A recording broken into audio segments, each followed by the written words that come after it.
नमस्कार मित्रांनो, आपलं स्वागत आहे आपल्या होममेड रेसिपी या चॅनलमध्ये।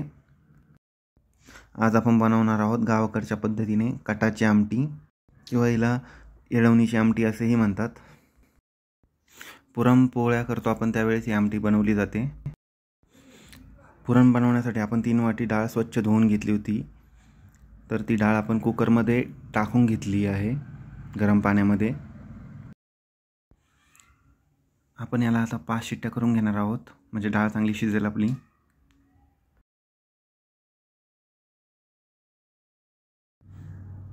तुम्ही बघू शकता आपली डाळ आता चांगली शिजली आहे। आता या डाळीतलं पाणी काढून घेण्यासाठी आपण चाळणीचा वापर करून घेणार आहोत। आता हे जे खाली पाणी राहतं यालाच येळवणी म्हणतात आणि हे आमटीसाठी खूप महत्त्वाचं आहे। आमटीच्या मसाल्यासाठी इथे 2 कांदे भाजून घेतले, त्याच्यानंतर खोबरं घेतलंय, लसूण घेतलंय, त्याच्यानंतर आलं घेतलंय, कोथिंबीर घेतली आहे आणि जी शिजवलेली डाळ आहे ती एक घेतलेली आहे 2 चमचे।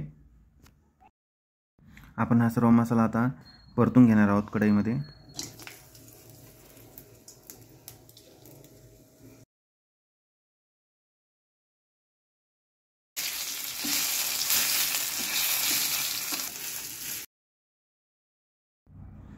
आपला हा मसाला चांगला परतून झाला आहे। आता आपण या जी 2-3 चमचे जी डाळ काढली आहे शिजवलेली तीही परतून घेणार आहोत।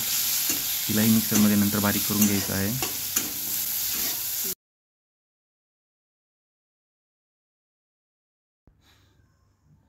आता हा मसाला थंड झाल्यावर मिक्सरमधून आपण ग्राइंड करून घेणार आहोत। आमटीला सुरुवातीला फोडणी देण्यासाठी आपण लसूण आणि खोबऱ्याचं ओबडधोबड वाटण खलबत्त्यामध्ये करून घेणार आहोत।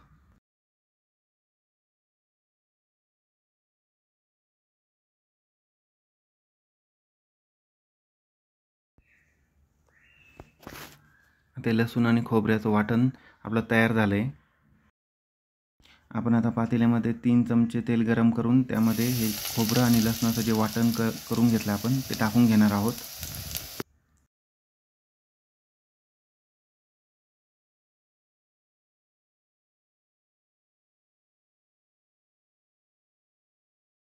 हे वाटण चांगलं परतून झाल्यानंतर त्यामध्ये कढीपत्ताही टाकून घेणार आहोत आपण।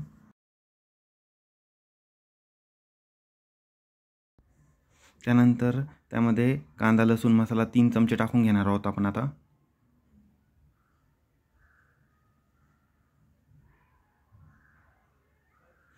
एक चमचा लाल तिखट टाकून घेणार आहोत।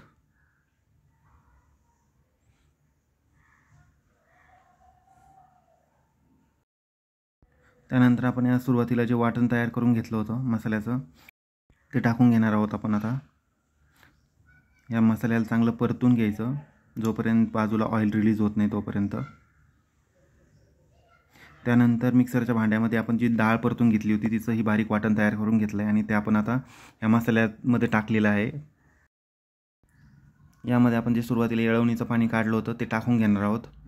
हे खूप महत्त्वाचं आहे। त्यानंतर 1 ग्लास पाणी टाकून घेणार आहोत नॉर्मल, 1 चमचा मीठ। आता हिला 10 ते 12 मिनिटं चांगलं उकळून द्यायचं आमटीला।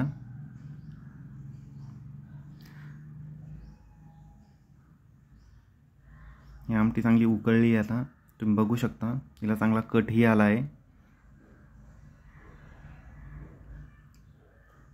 अशा प्रकारे आपली येळवणीची आमटी ही खाण्यासाठी तयार झाली आहे। चला अशाच एका नवीन व्हिडिओमध्ये आपण परत भेटूया, तोपर्यंत नमस्कार।